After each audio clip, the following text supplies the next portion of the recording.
Bạn á Dốt. Ba mà yên vậy. Mà Ion 3 ta let's go. Mau mười nào kia.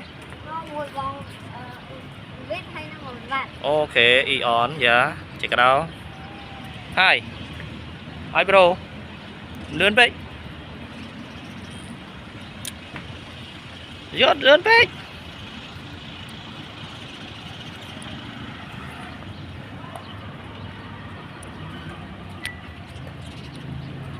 Nè.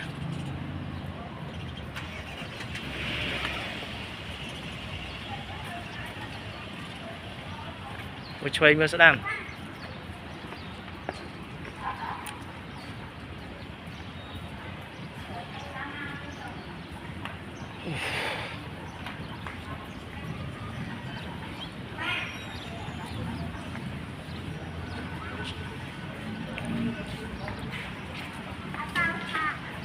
Hai con ôn thì tóc lại bát